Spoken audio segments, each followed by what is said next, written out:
It began like a fairy tale. A Hollywood actress captured the heart of a British prince, walked into one of the world's oldest monarchies, and for a moment, the entire planet seemed to believe in magic again. But fairy tales don't last.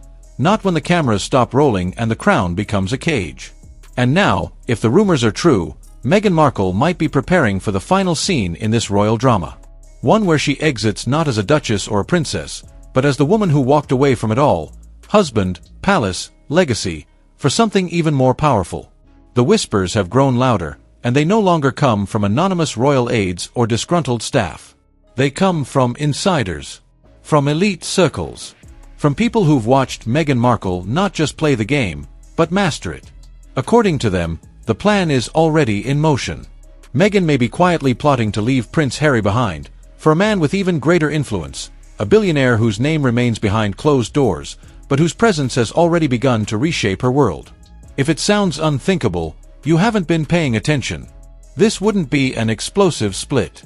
There will be no press conference, no royal separation ceremony, no teary palace balcony wave goodbye. Meghan operates in silence. She crafts narratives, not outbursts. Her power lies in control, in shaping the story before anyone else can even see it coming. And behind her polished public smile, behind the curated photo ops and upbeat interviews, there may be a storm brewing. A quiet, strategic storm. Some believe this was always the plan. Not out of malice, but ambition. Meghan has never been one to think small. From cable television roles to red carpets, from marrying a prince to dominating the global spotlight, every chapter of her life has built on the last. And if the next chapter calls for something bolder, bigger, someone richer, more influential, she wouldn't hesitate to turn the page. Look closely, and you can already see the shift. Meghan's public identity has outgrown her marriage. She's not just a duchess or a royal rebel. She's a brand. A media mogul in the making. The podcast, the Netflix deals, the philanthropic foundations, the high-profile appearances, it's not about Harry anymore. It's about her. Meghan Inc. Meanwhile, Prince Harry is beginning to look like a man trapped between two versions of himself. The young, charismatic royal who once commanded crowds across the world, and the quiet, uncertain figure who now trails behind a woman ascending fast into new, unfamiliar stratospheres. Friends say he's changed. That the sparkle is gone. That behind the smile is a man searching for the life he gave up and wondering if it was worth it. Let's not forget what Harry sacrificed. He gave up his royal duties, his honorary military titles, his family, his homeland. He left behind a kingdom for a promise of peace in California. And now, that peace looks fragile, built on sand.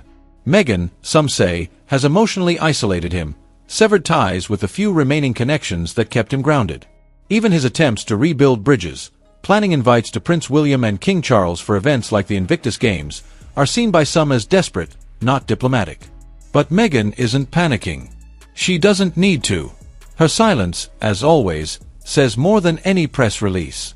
She's not defending herself, not making statements, not playing the media game. Because she's already winning it.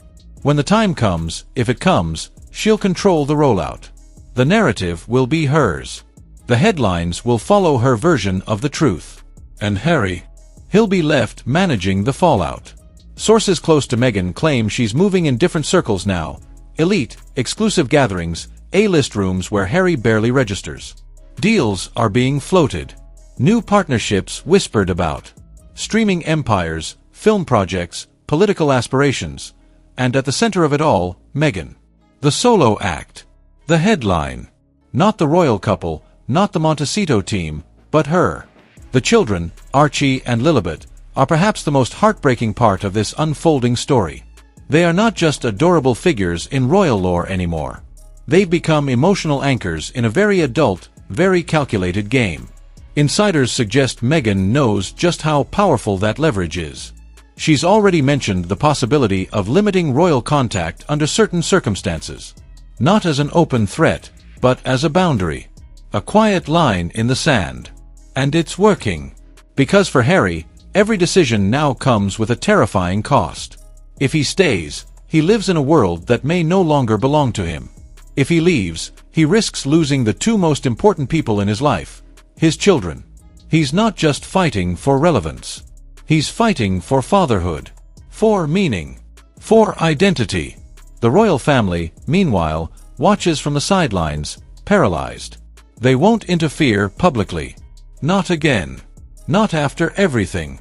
William, they say, has emotionally checked out. Charles is torn, hurt, but still hopeful. But no one is naive. Everyone inside the palace knows something irreversible is looming. The silence is heavy. The tension, unspoken but unmistakable. It's not just about a marriage anymore. It's about legacy, identity. What happens when love collides with ambition? And what happens when that love starts to fade? Behind the scenes, legal teams have already started preparing. Quiet conversations. Contingency plans. Nothing official, but very real. Meghan's team, sharp, well-connected, and always one step ahead, is already considering next moves. Harry, stripped of his royal resources, would be walking into that battle with little protection and even less leverage. And the royal family? They can't help him. Not because they don't care, but because intervening now risks another media inferno. Another firm versus the outsider scandal. Another crown bruised by personal chaos. So they wait. Cautiously. Coldly. And Meghan continues to build. And it's working. Every appearance. Every magazine spread. Every media move is calculated. Controlled. Intentional. Meghan doesn't stumble into headlines. She crafts them. She doesn't beg for power. She designs it. She has, in the eyes of many, already outgrown the House of Windsor. Her brand is now bigger than the titles she once held. Bigger, even, than the man who gave them to her. And Harry? He follows. His name still opens doors, but it's Meghan who walks through them first. His presence still draws attention, but she commands the spotlight. Their public outings feel less like love stories and more like set pieces in a drama she's directing. And the more Meghan rises, the smaller Harry seems to become. Friends say he feels it. That he's anxious. That behind every smile is a man wondering what comes next. Wondering if the fairy tale was ever real, or just a really well-executed act. But the children, those two small souls, remain at the center. Innocent. Unaware. Yet deeply entangled in a narrative far larger than themselves. Their images are controlled. Their presence, protected. And their future, hanging in the balance of decisions being made right now, behind closed doors. This isn't just another celebrity split. This is history repeating itself in a digital age. Royal blood, Hollywood ambition, global scrutiny, and two people who once stood united, now walking divergent paths. And somewhere, quietly, a woman is preparing to turn the page. If Meghan walks, she walks with power. With narrative. With legacy. If Harry stays, he stays on fragile ground, tethered by love, haunted by loss. And if the royal family dares to step in, they risk being framed once again as the villains in a story already cast. The fairy tale is over.